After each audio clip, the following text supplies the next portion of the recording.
Welcome to Politics Done Right. I am your host, Egberto Willies. This is a progressive program that will take the mystery out of politics. This is the program that will encourage you to make sure government becomes we the people. Whether you are liberal, progressive, conservative, or otherwise, you get to air your point of view. We are an independent media outlet that, unlike mainstream media beholden to corporations, we only owe allegiance to you. Remember, you can also send me a tweet at EGBERTOWILLIES. That is at Egberto Willies. Let us engage. It is Politics Done Right. Well, folks, welcome to one more edition of Politics Done Right. I'm Egberto Willies, your host. Thank you so kindly for being a part of the show.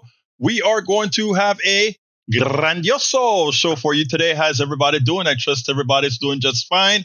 I hope you all had a great weekend. But by the way, I'm looking at our charts here and I see, okay, it started to stream. I was wondering for a minute if the streaming was going to start. But anyway, folks, we've got a show for you today. Get ready. Anyhow, you know what? We didn't update the actual name of the program. So I am going to do that in real time. You know what that means? That we're going to get started about 1 minute. Here, check this out. We're going to get started 1 minute off schedule, because it's going to turn out that this is going to appear on the right thing at this very minute. And update all. And I think we would have changed it on YouTube. I think we would have changed it everywhere else. And it's about to go live now. How's everybody doing? I hope you had a great weekend. You know, we had an eventful weekend as well. You know, there's a whole lot of stuff happening all at once, but you know what? We get the job done. All right. Look, I need to get our Substack folks on air. I'm pretty sure that we are on. Oh, wow. A lot of you are here already. All right. Let's go ahead and get busy. Look, this weekend, there was an interview between President Trump and our resident moron and Kristen Welker. It is one of the most ridiculous interviews that I've ever seen. But we'll get into that after we welcome our folks. Welcome aboard. The first person in the chat today, Melanie Keelan from Barcelona, Spain. Welcome aboard, Melanie. How are you doing? Second person in the chat, Patrick Magna from Houston, Texas. And of course, there is Joe from Los Angeles, California. Michael Rudnin is feeling under the weather. Michael, you better get better. We need you in the movement. But folks, he is in from Brooklyn, New York. We also have, he says he wants this on the screen. Ha, ha, ha, ha. Hey, I love that, buddy. That goes on the screen right away. Let's get that on the screen. I love that meme. It says as follows. Let's give Don Vict, meaning the convict, Don Vict McFellan, his biggest crowd ever. No Kings. Mass protest. June 14th, 2025. Visit 5050.1. 5050.1. Impeach.remove.convict. Yes, that's what needs to be done. Now, let me just say this, right? Whatever protests we go out and do going forward, make sure that it's peaceful. This guy is dying to come out with the Insurrection Act. We don't want him to invoke the Insurrection Act. I don't know if Congress would go with it, but remember, if he invokes the Insurrection Act, he can actually create some delays in the what again? The 2026 election. Remember, these guys are thinking about doing all kinds of things to cheat you on your election. All right, so I put it on the screen for you, El Señor Rudnin. Rudnin also says Park Rose Permaculture. Mark your calendars for the next mass protest on June 14th. That's what I just showed. All right, Canton Repository. Fireworks will fizzle industry word as tariffs on China expect to boost prices. The fireworks industry is worried about tariffs imposed on China where the majority of fireworks are manufactured. It means increased pricing. Yes, we know that. NPR, Trump budget would slash rental aid by 40% and let states fill the gap if they want to. And of course, red states will not do that, as we know. We also have Trump's budget proposes slashing health, education, and clean energy. Yeah, we know that. And you know what, guys? That is what they voted for. That is what they voted for. Well, look, before I have some stuff to get covered with Fareed Zakaria. But before we do that, I want to go ahead and play an interview I did with a former pastor today. So let's go ahead and do that. And then we'll take it on the other side with Fareed Zakaria and a couple other things. But let's go ahead and do that right now, and then we'll get busy.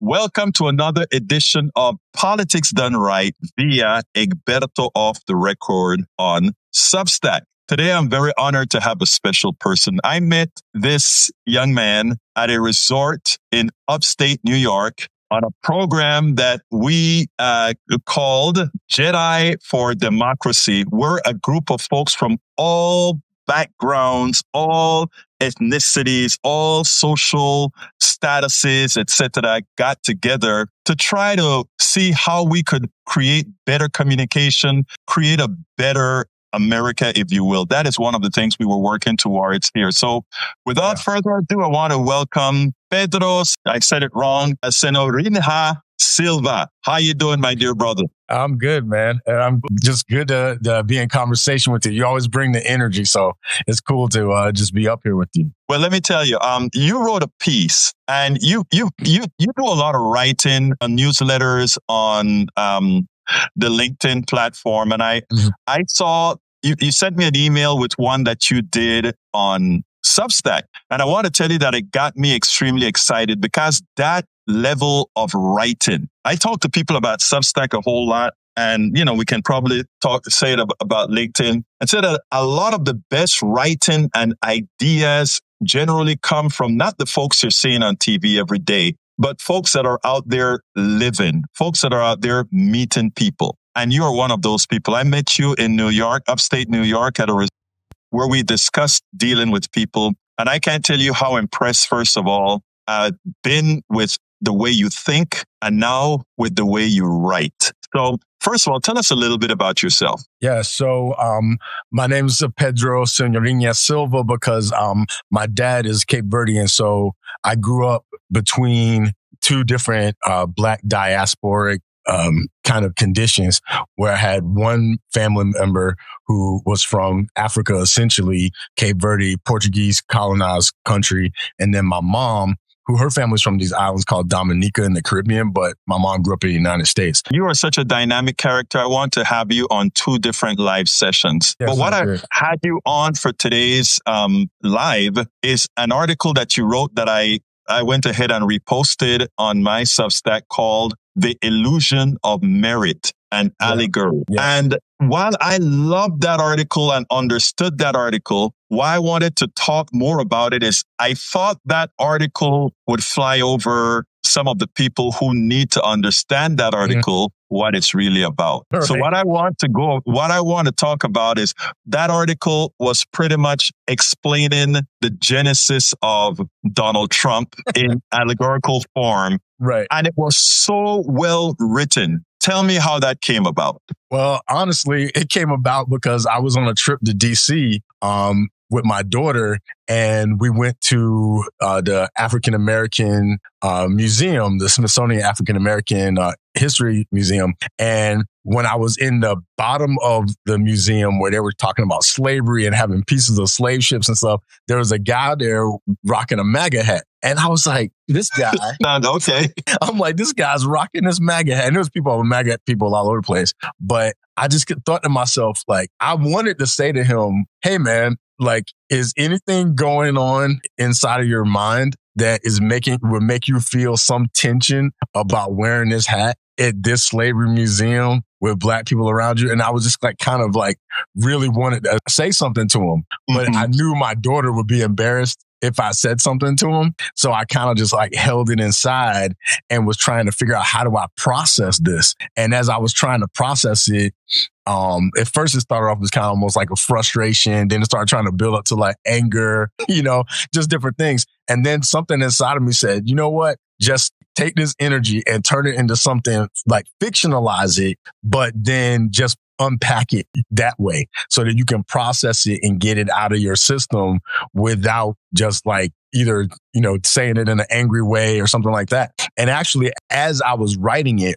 I really meant it to be more critical. But as I was writing it and kind of engaging with the characters by fictionalizing it, I found myself having this internal dialogue that actually went in a direction that I didn't even intend when I first started writing it. At first, I just wanted to write it about somebody being oblivious and not understanding, these things. Because I also saw a person with a MAGA hat on at the Holocaust Museum memorial, like down the road. And I was just like, what? How are they? Oh, sorry. Somebody tried to call me. But I was like, how are they wearing this hat with all this stuff going on?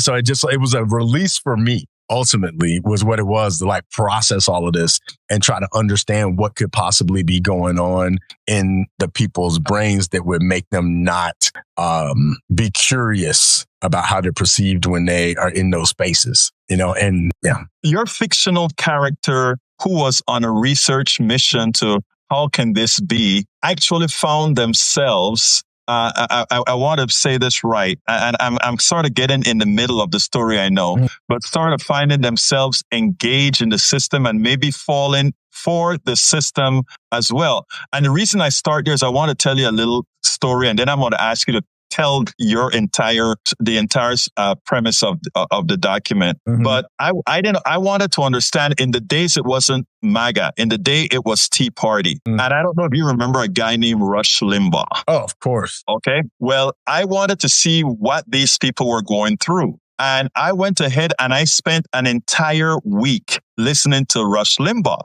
Mm-hmm. And let me tell you something, how addictive that stuff was. It was so addictive that I started to take some of the nasty evilness of Rush Limbaugh, internalize it, and expounded that on others as well. Well, why aren't you doing this? Why aren't you doing that? After 1 week of listening to Rush Limbaugh, this stuff works on that part of your brain that it is fight, flight, and it is really dangerous. And it takes people like yourself, what we're doing, to really get to folks to prevent that. It actually, folks ask me, why do I engage MAGA? Why do I engage the conservative right of people that are doing all these things? It's because it's an illness. I actually got infected from just a week. Think about it, you're living it all your entire existence. Yep. So tell us your story. Tell us about this fictional character. Yeah. So originally, this character, he was going undercover to investigate, because the scientists wanted to understand what's going on in these folks' minds so that we can reverse it. So that if we understand how they became so attached to these ideas and all these things, then we can help these people come out of it. Because it was not trying to condemn people for being caught up in these kinds of ideologies, but just trying to understand it. And what ended up happening, and I would hope for people to read it, but what ends up happening is, after spending enough time with the people, his brain starts to adapt to that kind of thinking.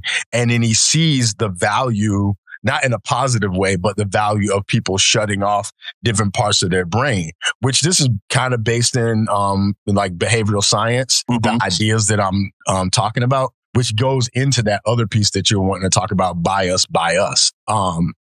But what happens, and this happens to us all the time, just like how you said you were exposed for a week to this kind of content, what ends up happening is it triggers your amygdala, and your amygdala is that part that is fight, flight, freeze, or fawn, basically your survival instincts. And we have been taught, conditioned, whatever the case may be, that we have to, we need people in order to survive, which is how it is. For millions of years or whatever, we've needed a community to ensure our survival over time. And one of the easiest ways to be able to ensure your survival is to align yourself with what seems to be the stronger forces. And then you put the part of your prefrontal cortex that's able to kind of make those kind of conscious decisions. You just turn that off, and you just allow that amygdala to run the show, because that amygdala will keep you alive.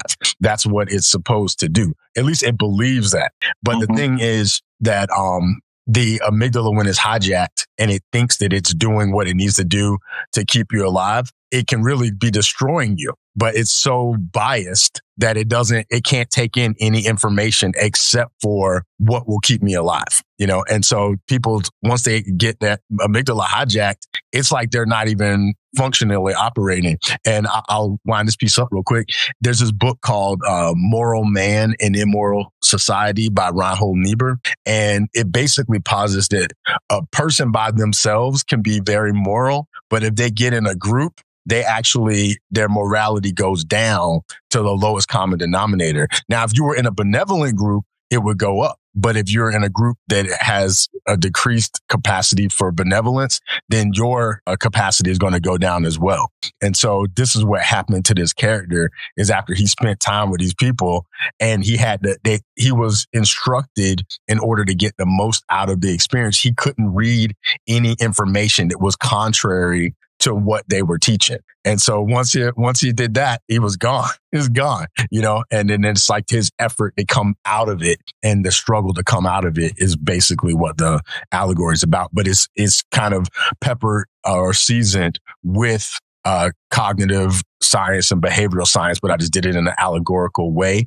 So that because the other thing is our brains don't have the same defense for fiction as it does for things that we would think are factual, because we are part of our brain that wants to be like entertained or distracted also is a survival instinct to be distracted. And so I basically was like, you know what? I know this information. Let me just write it as fiction so that it's reading as a story, so that people's defenses can come down, so some of the information can get in. And I think that's a good way of doing it.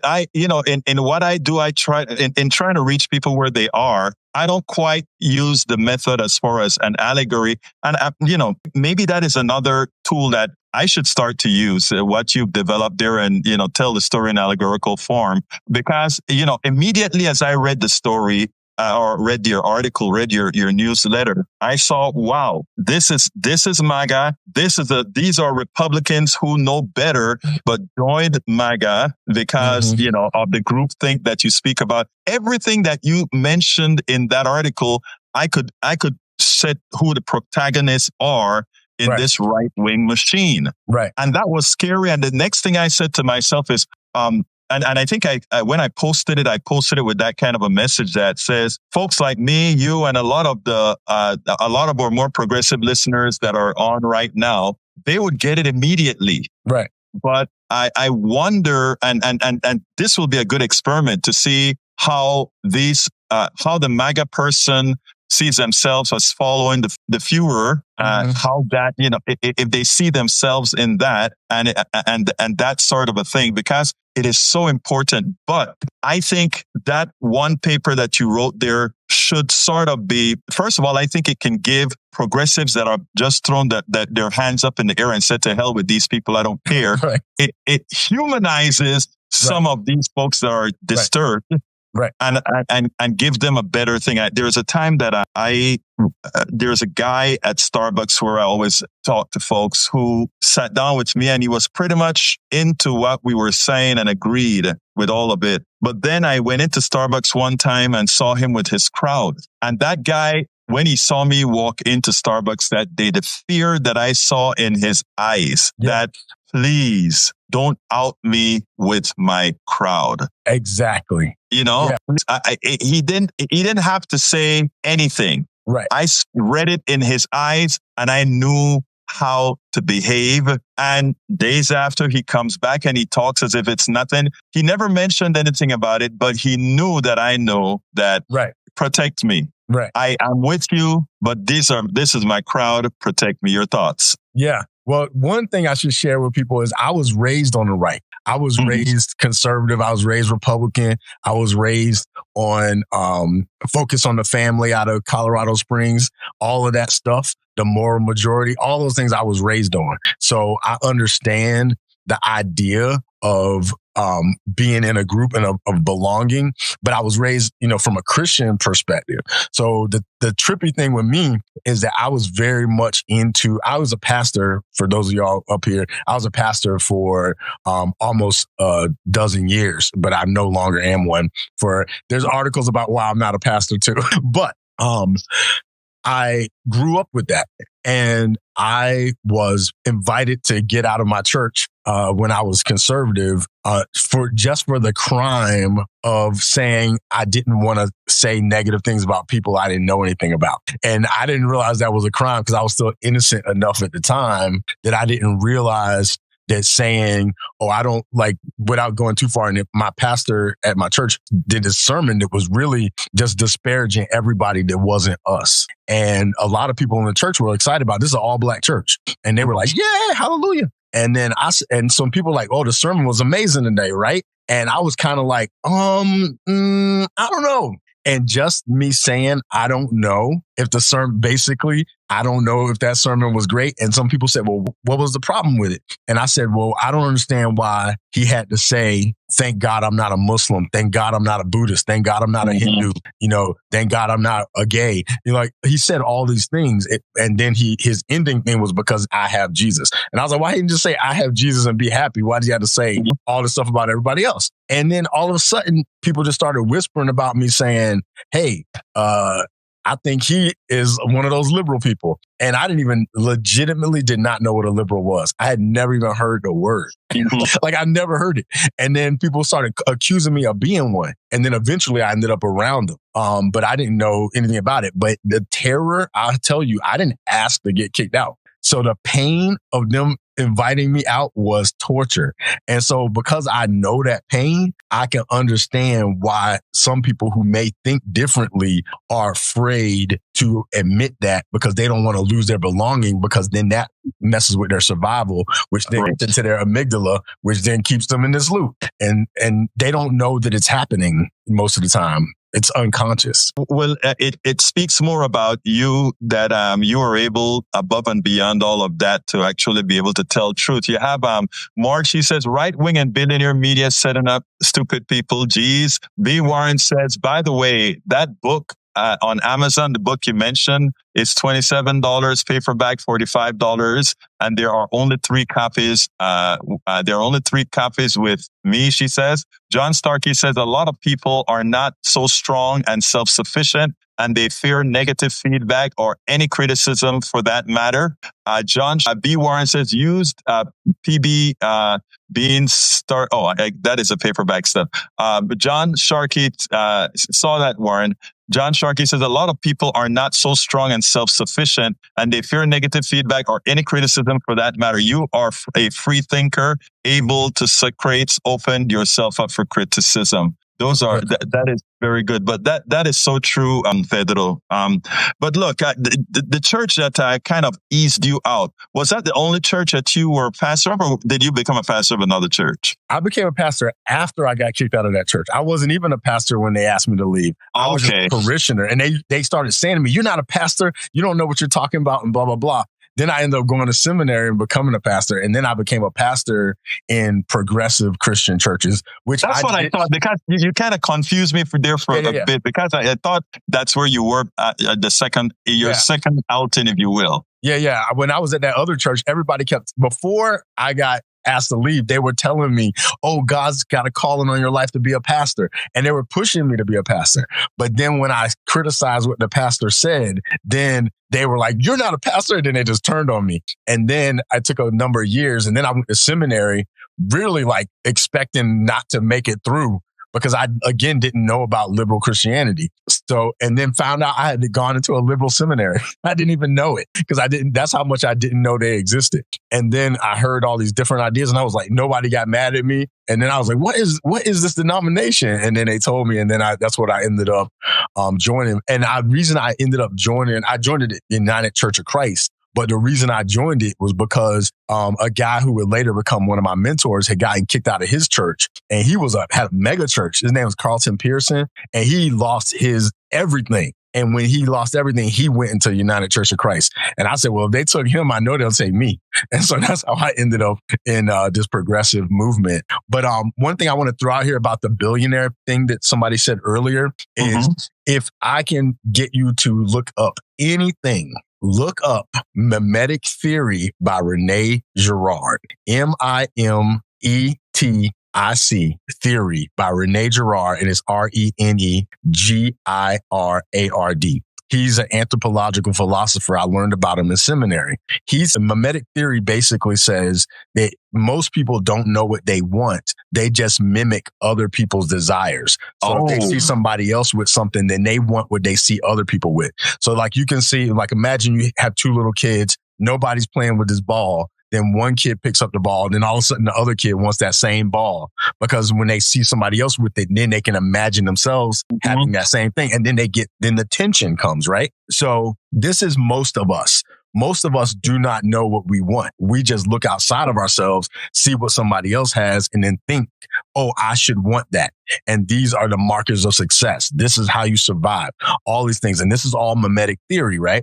But Rene Girard also teaches that most societies are built on what he calls the founding murder, which is like on what? What's that? The founding murder, like the founding murder. So who did this society have to kill in order for them to be who they are? Oh, who did they have to scapegoat? Who did they have to make the bad person? Because the society will then, it ends up framing other people. Because now, if you see some other people getting killed, you're like, well, I don't want that to happen to me. Exactly. So, I don't want that to happen to me. So let me just back up, let it happen to them, and let everything get built around these people and as a scapegoat. And then that's how societies are basically built. And Peter Thiel, Peter Thiel, who you know who he is.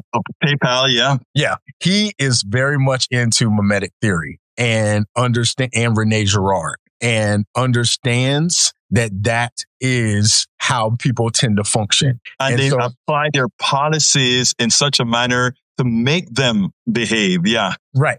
And then the irony of the universe, which is a very strange place to be, is there's another theory, and it's called memetics, but it's spelled differently. It's MEMETIC, which is where memes come from. And that's the theory of how ideas spread. So how do ideas become viral? And that is by Richard Dawkins.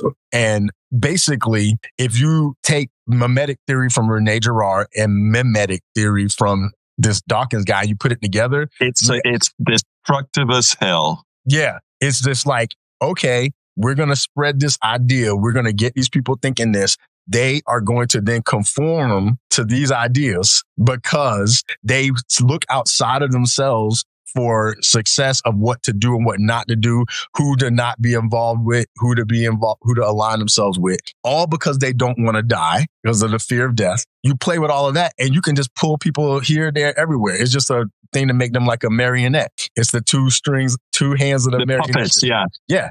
And it's happening to almost all of us, almost all day, almost all the time. Most of us don't know it. And even if once we discover it, because most of us have like a shame loop.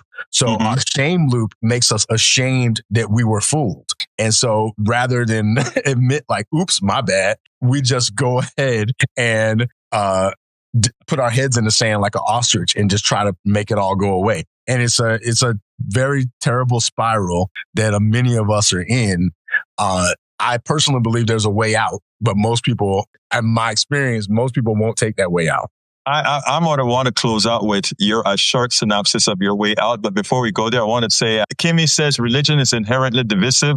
This is why it is imperative to have separation of religion and state. Then she says, we must have human rights and civil rights at all, regardless of religion. Then John Sharkey says, one light, many windows, which is very true. So before we go, though, I want to say that I met and I interviewed another person that was pretty much kicked out of their church as well. He has a great newsletter here, The Beautiful Mess by John Pavlovitz. I don't know if you've met online. I've tried to, I almost tried to get him to be a speaker at the last church I was serving. Then I quit the church, so I never was able to follow through. Yeah. I found one of his articles and it touched me so much. I asked him to do an interview. And Pavlovitz, I love his writings. I love his compassion. And I think I hope you pick up that sort of traction here on Substack, because there's a whole lot that I think you have to offer, especially in these times where folks are just, yes, we're getting siloed. My thing is to break down these silos, and because I think people are inherently good, but under what you're saying, they're scared. Mm-hmm. And I think the theory that you talked about is a theory of staying alive. What is it called? The killing theory or the murder theory? The founding murder. The founding murder. That's what Rene Girard teaches, that most societies, like in America, they did annihilation of the indigenous people, right, and to take the land, and then black bodies to be able to cultivate the land. So those are the founding murders upon which this society is built. And then everyone in their mind knows, well, I don't want to end up like a black person. I don't want to end up, and so they regulate themselves they don't want to be treated like a black person is most people's idea of freedom. Right. Freedom is not being treated like a black person. Liberty is not being treated like a black person. Imagine that. And that allows the oppressor to oppress just about everybody. Everybody. And that's what's done. Now, Pedro, the thing here is this, right?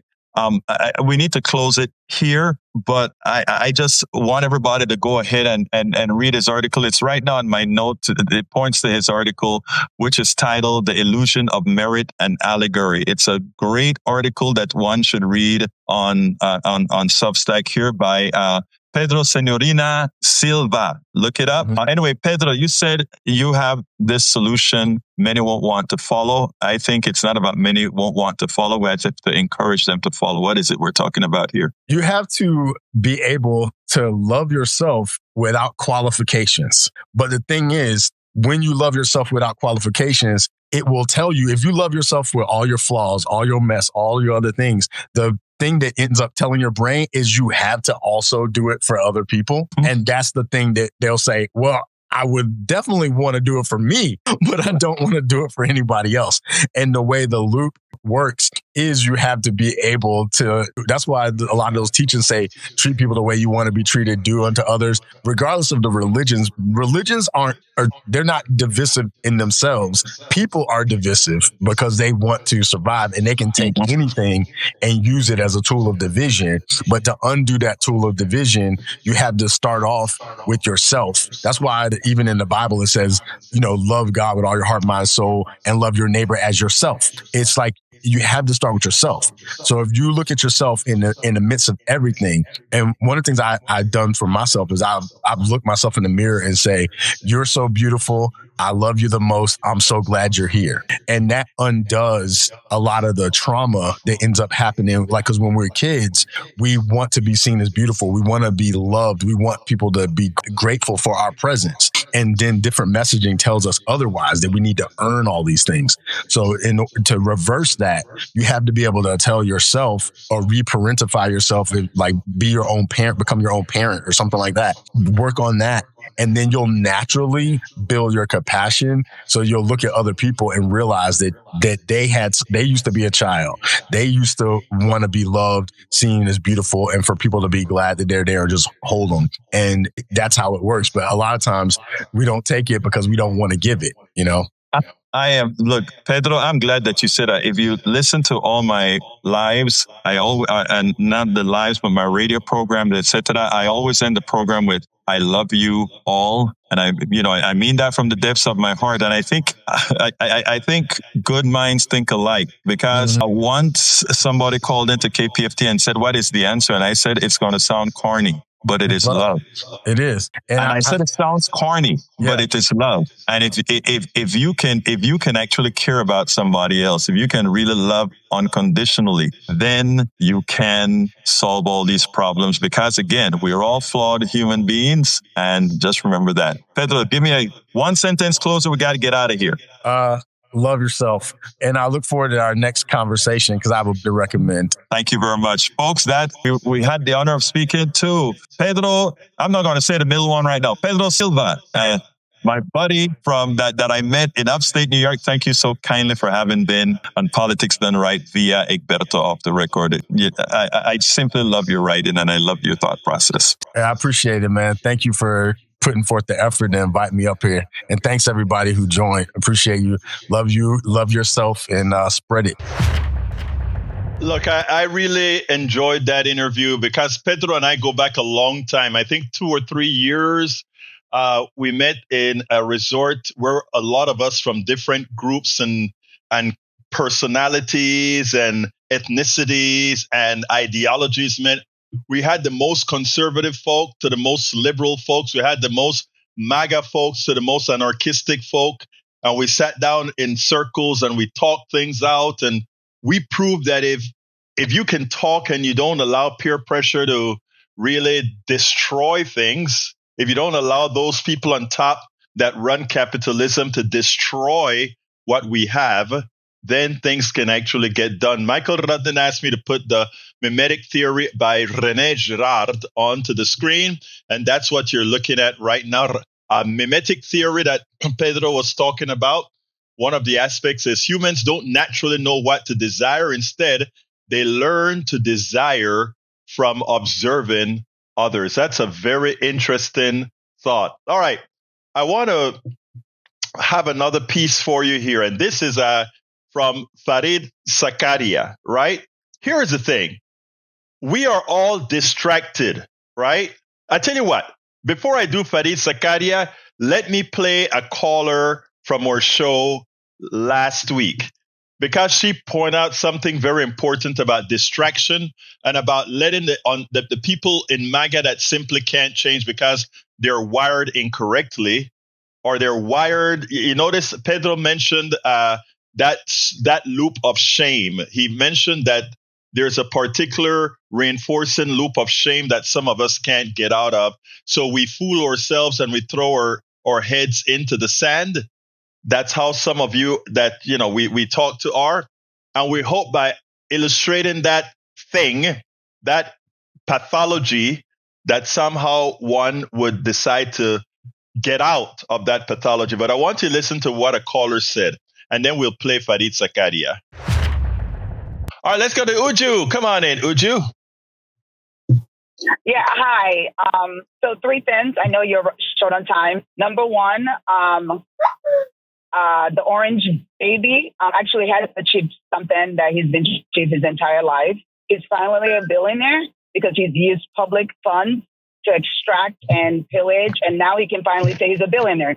So for so long, he's been claiming he's been a billionaire. Everybody has believed the con, but now I actually think he's a billionaire. So that's 1. 2, the previous caller that was talking about DEI, I think that we waste too much energy trying to defend DEI. I just think that we should just start asking people, how actually has DEI impacted your life personally? So look at your life. Let's say you're 40 years old. Your entire life, how has DEI actually impacted you from living your best life? And I think it will probably stop a lot of people in their tracks, because they're not going to be able to pinpoint one particular point in their life that they felt like they actually worked hard and someone else got the position that they didn't feel like would deserve it better than them. So that's 2. And then 3, that other person that calls out saying that yours have success envy, same thing. How have all these successful billionaires actually impacted your life? Like, wake up in the morning and literally think about how you go to work, how you spend money, how you buy gas, how you provide food for your family. How have their successes actually benefited you on a personal level? I think that's what we need to start telling people. Like, it's great to have successful people, and there's nothing wrong with that. And capitalism, this, capitalism, socialism, that. But I need everyone to start really, really asking these questions. Elon Musk, how has his success actually helped me personally, to put food on the table, me personally, to live my best life, me personally, to go on 2 or 3 modest vacations and really, really be free? How has his success really helped me personally? And I guarantee you a lot of people will not be able to answer that question. Anyway, have a great weekend. I really encourage everybody to really do the exercise, close your eyes, figure out what the American dream means for you. And let's start working on solutions. Because the problem is we're trying to sit here and argue with people who are never going to change. We have to start providing a vision of what the ideals of America is and the solution to get there. Okay. So that might mean, hey, listen, doing more in your community, volunteering more, mentoring people, taking one person out of the community and showing them a new habit, not a new habit, a new skill. I think we just have to stop arguing with people who are never going to change. Anyway, everyone have a great weekend, and that's all I got. Don't leave yet, Uju. Let me just tell you, the last time you spoke, I got a great clip out of it that people simply loved on the 3:00 show and otherwise. And here we go again. I think you have a way of using words to really inform. And so thank you for that. And to add to that, as far as ask yourself what these functions have done in your life, I think that is a very smart move, because what people are going to see is that they're getting excited, roughed up for items that really they have no control over, number one.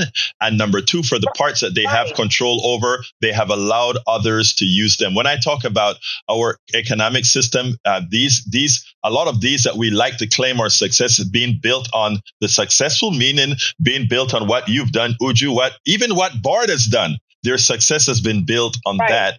Maybe if we can deprogram them, they'll finally be able to find that out. Uju, it's been a pleasure speaking to you, and thank you so kindly. Exactly. Like, for example, how has Elon Musk Starlink actually helped you get to work safely and faster today? Everyone really needs to think about that. Him being successful, how has that helped you wake up in the morning, pay your bills, get to work on time, have a great day, and get home and be with your family? If you cannot tangibly answer that without deviating into distractions, then the answer is he's done nothing for you. He has literally done nothing for you but cause you anxiety, and you're angry all the time and you're arguing all the time. Anyway, while he has taken billions of our hard-earned tax dollars. Thank you very much. Thank you very much. Everybody, really quickly, everybody keeps on saying we want things for free. People, we pay taxes and we get nothing for it. Thank you so kind. Get everything. All right, bye. Thank you. Thank you very much, Uju. We spend a lot of that. Uju nails it, right? Uju actually nails it. Now let's go ahead and play. What I want to do now is play Farid Zakaria, right? Farid had some interesting story, because we talked China, and we've been talking about, Uju said something important, that a lot of DEI and all these other concepts are distractions. Let me show you what we should be really concerned about. All of you that are listening right now, put down the pens, put down the keyboards, and listen to Farid. And, I have some differences with Farid Zakaria, but I want you to listen to this 2-minute strip here. So drop everything that you're doing right now. Drop everything. Listen to this commentary. Let me make sure that it's ready to go. I think it is. Trump administration is at war with the country's leading universities, threatening them with hostile takeovers and withholding billions of dollars in research funding. America's crown jewels of science, the National Institutes of Health and the National Science Foundation, are being gutted. America's second advantage, towering over the rest of the world, has obviously ebbed since 1945. But it is worth pointing out, in the last decade, China has become the world leader in many key measures of science. China has a larger share than America of articles published in the leading 82 scientific journals that the Nature Index tracks. In engineering and technology articles, China is also now well ahead of the United States. In patent applications, there is no longer any contest. China receives almost half of all applications in the world. And even in leading universities, China has gone from having 27 in the top 500 in 2010 to 76 in 2020 by one measure. The US has gone in the other direction, from 154 to 133. The final advantage that the United States has, and one that China could not match, is that it attracts the world's best and brightest. Between 2000 and 2014, over 1/3 of the Americans who won Nobel Prizes in science were immigrants. In 2019, almost 40% of all software developers were immigrants. And in the major cancer centers in 2015, the percentage of immigrants ranged from around 30% in Fred Hutchinson to 62% at MD Anderson. But this is changing fast. Students are being rounded up to be deported, and graduate students and researchers from China now face the prospect of constant FBI investigations. China has created generous incentives to welcome its best and brightest back home. Many others are choosing to go elsewhere, from Europe to Canada to Australia. Last month, Nature magazine asked its readers, who are American researchers, whether they were thinking of leaving this country. Of the more than 1,600 who responded, a stunning 75% said that they were. These are the building blocks of America's extraordinary strength, created over the last 100 years. And they are now being dismantled in 100 days. That is a shame. Now, like Uju said, it is a distraction. All these petty craps that we are talking about is a mere distraction. The country is falling apart from within. Every time you see Donald Trump attack students, every time you see Donald Trump says, have his agents go ahead and get foreign students and throw them out of the country or put their visas in danger.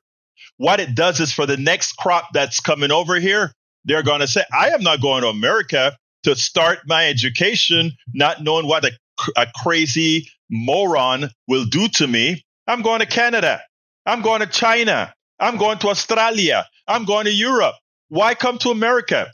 We can build. Remember, here's what they're saying. Between 32%, actually, 32% of the Nobel Prize winners from America are foreign born. In 2014, it jumped up to 40% foreign born. That, you know what that tells you? We were bringing in the best. That's what it says.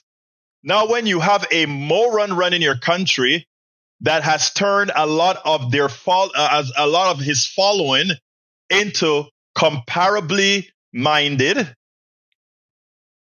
then you get the destruction of the core of your country. And everything that they're fighting about, speak English only. Very stupid. We want to speak many languages. Oh, a foreigner is taking these jobs. Yeah, because again, DEI says, what again? You want diversity, equity, and inclusion, because if you have diversity, equity, and inclusion, you have a huge pool.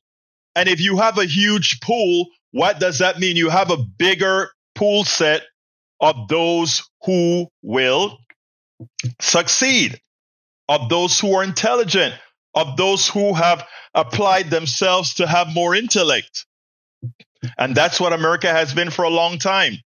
That's why you see a lot of people come over here and work hard and get ahead. But then you have the lazy folks, a lot of them of the MAGA persuasion, that think that their hue entitle them to success. And then when others work very hard to gain that success, they've generally had to work twice as hard as any one of them. Then it's like, oh, we need to get rid of them. That is the stark reality. And look, the truth of the matter, brother, is leave Eric alone. He has not. I speak to Eric all the time. He doesn't have the ability to look at things critically or objectively. And I think we proved that many a times. So don't. I mean, like Uju said, give Eric a hug and your love. But don't try to give him don't try to get him to think critically. He's a good guy, but he doesn't have the ability to do that yet. Maybe with more time here, we'll be able to garner that kind of support. Now, that said, folks, it's important that what Uju. Kathy Pascal, thank you for being here on Substack. Great to see you here. Julie said, would love to show that video to my people, including my contacts. Do you have a link to that? Oh, yeah, absolutely. Let me give you the YouTube link to the video. We have it on Substack as well. But what I will do is I'll give you let's see, that video link.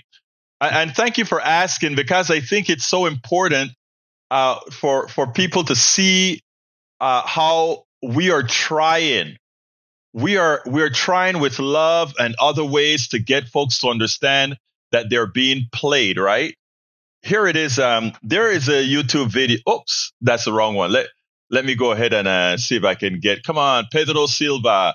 Vamos a conseguir tu video ahora. Get link. All right, this is a link right here for Pedro. Okay, who asked for it? Julie, that is the link. I just put it into the chat. Let me put it into the chat on the mainstream as well. For anybody who wants to see that with Pedro, that's a direct YouTube link. It's also on Substack, but I know some of you want to share it via some other method that's behind the wall. All right, let's see what else we got here. All right, I don't have any more videos to show you, so I'll take 2 minutes of calls. So you can give me a call at 281-823-7747. Again, that number is 281-823-7747. Suffice it to say the following. We are destroying the country from within. The right wing, and these are many people who know better. Many of our Republicans know better because they're talking to many of us behind the scenes. They know better, but they fear going against their Führer, the moron, Donald Trump. They fear it. They don't like him, but they understand. They understand. Egberto, would you mind posting a link to the education research video you just played? Let's see. Para ver. In 100 days, Trump has dismantled the idea of advantage. Yes. I'll post that link as well. Let me get it for you. Right. In fact, let me get it for you right away, because that's an important piece. You're correct, Brother Rudnin. All right. Let's see. All right. Come on in. You have 30 seconds. What's on your mind, my friend? It's Ray. I'm calling from my Google phone. So, I just wanted to say, I saw that little clip. I thought you were going to show it on this show, but since you didn't, I could definitely speak on it. Trump disgusts me because he sat up there and said, oh, well, if prices on things go up, you can get 2 dolls for your daughter instead of 30. And I said, my late mother would probably look at him and say, he got some nerve, because him and his rich friends don't have to limit themselves to 2 homes or 30. Let them have 1 home instead of 30 homes, or 1 yacht, or 1 car instead of 5. I could go on and on. The double standard for excess is disgusting, and it's repugnant. But that's what I had to say.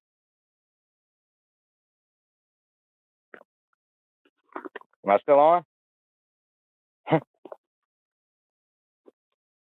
Hello? I don't know if this phone. I don't know if I'm still on.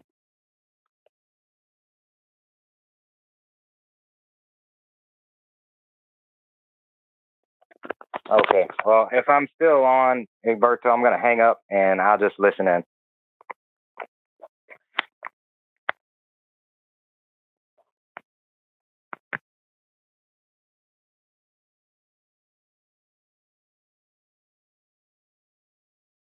Okay, Ray. Yeah, we could still hear you, but you could hear us, or you could hear me because I had issues with my phone.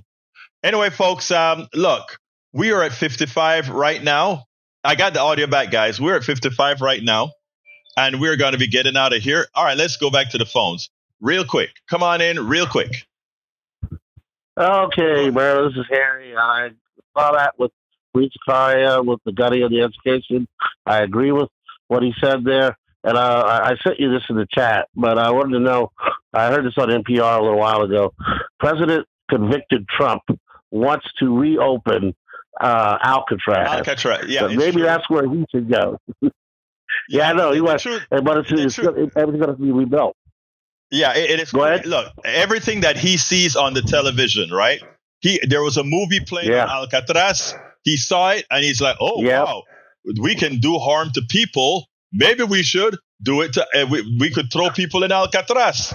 So that's what it's all about. Well, when he gets out of office, he needs to go. When he gets out of office, that's where we need to put him if they reopen it. Exactly. Anyway, I gotta go. Thank you very much, my dear brother, for calling in. All right, folks. Anyway, folks, please remember, if you are on Substack right now, you can just click that subscribe button and subscribe to the program right now. I want to tell you that the way we support our program, the way we support all the different platforms that we have is mainly through what again? Substack. So if you would go to politicsdoneright.com/newsletter, politicsdoneright.com/newsletter, and become a paid subscriber, you will be subsidizing, informing America, informing and flooding the zone, and making sure that we get all the work that we get done to really make the changes we need to make. So please go to politicsdoneright.com/newsletter, become a paid subscriber. If you are on Substack, you can just hit the subscribe button and choose a plan. It's really one plan, either that or member. Become a member. Now, if you say, I don't want to support through Substack, you can also decide to just support through our Patreon. And that is politicsdoneright.com/Patreon, politicsdoneright.com/Patreon. If you want to know all the different methods in which you can support the program, go to politicsdoneright.com/support.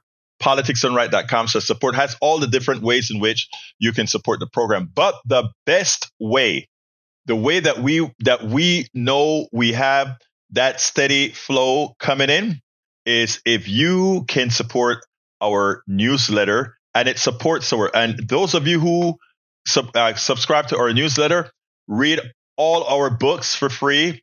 You get special chats, you get the whole works whenever we have them, but it actually helps us make the change that we all talk about. You would be instrumental in being a part of that change. So once again, please go to politicsdoneright.com/newsletter, politicsdoneright.com/newsletter to support the program, become a paid subscriber. And guess what? A paid subscriber, you are a part of moving our democracy forward. I got to get out of here. I want to thank all of you guys on Substack. Want to thank all of you guys on Instagram. Want to thank all of you guys on TikTok, YouTube Live, Facebook Live, Twitch Live, Twitter Live, LinkedIn Live. We're all over. We get the message out. All right. I got to get out of here. And you know how I do that. Love you all from the depths of my heart. My name is Egberto. Oh, before that, if you want to send me a piece of email directly, info@politicsdoneright.com. info@politicsdoneright.com. Subscribe, politicsdoneright.com/newsletter. Love you all. My name is Egberto Willies. This is Politics Done Right. You guys know how I end this baby. I am what? Out! We spend a lot of time deconstructing the news, trying to parse it into a form that everybody can understand. We try to find those little nitpicks where it flies above the fray, etc. If you really like these videos that we do, I want to ask a big favor. Please go ahead. Number 1, subscribe to our channel. And number 2, please join if you can. Thank you so kindly for watching. Keep watching. Please remember to share. We must populate the entire internet with our progressive message, a message that we know is what most Americans say that they want. So help us, please join.